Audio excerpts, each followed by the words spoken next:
Hello and welcome my dear friends, आपका स्वागत करते हैं आपके अपने यूट्यूब चैनल एग्ज़ाम मेरी जान में। इस वीडियो में बात करूंगा Uttar Pradesh state medical faculty के बारे में। एप्लीकेशन फॉर्म 2024 एंड 25 के लिए मेरिट बेस्ड एडमिशन आपका हो रहा है क्लास 10th क्लास 12th के परसेंटेज के बेस्ड पर। स्टूडेंट्स लगातार से पूछ रहे सर डॉक्यूमेंट्स क्या कुछ लगेगा, कितना नया होना चाहिए, कितना पुराना होना चाहिए जो कि हमारा चल जाए एप्लीकेशन फॉर्म के लिए, ये बताऊँगा आपको। तो डॉक्यूमेंट्स कौन कौन से हैं जो आपको रेडी रखने हैं। चलिए वीडियो की शुरुआत करते हैं, लेकिन उसके पहले चैनल पे नए तो सब्सक्राइब कर ले, बेल आइकन को प्रेस कर ले। टेलीग्राम नहीं ज्वाइन किया तो डिस्क्रिप्शन में लिंक दिखेगा, उसको ज्वाइन कर ले, क्योंकि इन्फॉर्मेशन सबसे पहले टेलीग्राम पे दी जाती है। चलिए स्टार्ट कर लेते हैं वीडियो को। सबसे पहले ऑफिशियल वेबसाइट पे चले आना, यहाँ से देख लेना 23 जून तक एप्लीकेशन फॉर्म फिलअप होगा। स्टेप बाय स्टेप कैसे फिलअप करना मैंने वीडियो दे रखा है, आप डिस्क्रिप्शन से देख लीजिएगा। एक प्लेलिस्ट है UPSM FSC के नाम से, UPSM FSC 2024 के नाम से एक है, उसको देख लीजिएगा। ठीक है, अब देखो आपको डॉक्यूमेंट्स के बारे में बताता हूँ, ध्यान दीजिएगा। फ़ोटो का तो बता ही रखा है पहले से, फिर से रिपीट करता हूँ क्योंकि डॉक्यूमेंट्स बता रहा हूँ मैं आपको।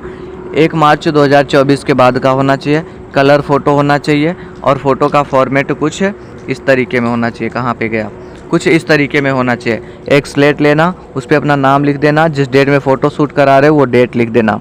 ठीक है, और स्लेट पर ही करना, कंप्यूटर से कंपोज मत करना, ऐसा इन्होंने बता रखा है। कलर फ़ोटो होना चाहिए। ठीक है, बाकी कुछ डायमेंशंस दी रखी है, आप ये साइबर कैफ़े वाले को बता दोगे, वो कन्वर्ट कर देगा। स्क्रीनशॉट इसका ले लेना। ठीक है, अब देखो फॉर्म फिलअप करते टाइम आपके पास एक फ़ोन होना चाहिए, एक सिम होना चाहिए, चालू होना चाहिए, चालू कंडीशन में होना चाहिए, OTP वगैरह आएगा। ईमेल ID होनी चाहिए, आधार कार्ड लेके जाओ। ठीक है, पैन कार्ड या ड्राइविंग लाइसेंस, पासपोर्ट कुछ भी है तो उसको लेकर के जाएं, मतलब फ़ोटो वाला कोई प्रमाण पत्र अपना लेकर के जाएं। साथ में हाई स्कूल का मार्कशीट सर्टिफिकेट लेकर के जाएं, इंटरमीडिएट का मार्कशीट और सर्टिफिकेट लेकर के जाएं। बात समझ में आ रही क्या? अगर कैटेगरी में आते हो OBC, EWS, SC, ST तो अपना कैटेगरी सर्टिफिकेट लेकर के जाएं।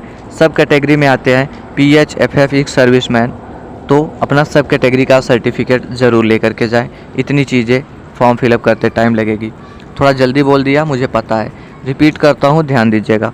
मोबाइल नंबर होना चाहिए चालू कंडीशन में, ईमेल ID होनी चाहिए, आधार कार्ड या PAN card, driving licence, passport, ये सब कुछ होना चाहिए। मतलब सब कुछ नहीं, इन सब में से कोई एक होना चाहिए आपके पास।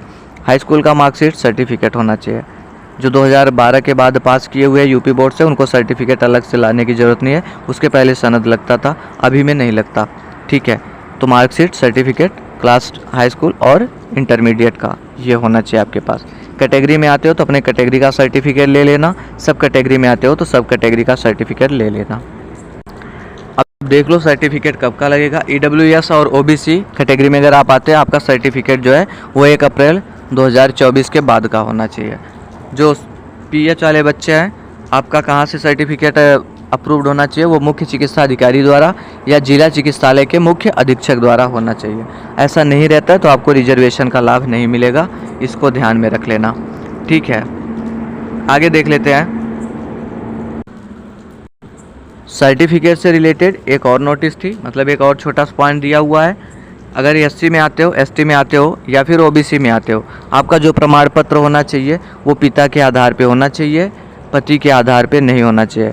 ठीक है, हस्बैंड के अगर बेस पर होगा तो आपका मान्य नहीं होगा, ये फादर्स के बेस पर होना चाहिए। ठीक, इसके अलावा दोस्तों आपको डॉक्यूमेंट्स के लिए और कुछ भी ले जाने की ज़रूरत नहीं है। अगर इतना आप लेकर के गए फॉर्म फिलअप कर लेंगे, लेकिन हाँ तुमको ये तो पता होना चाहिए कि सिर्फ और सिर्फ साइंस स्ट्रीम वाले बच्चे करेंगे।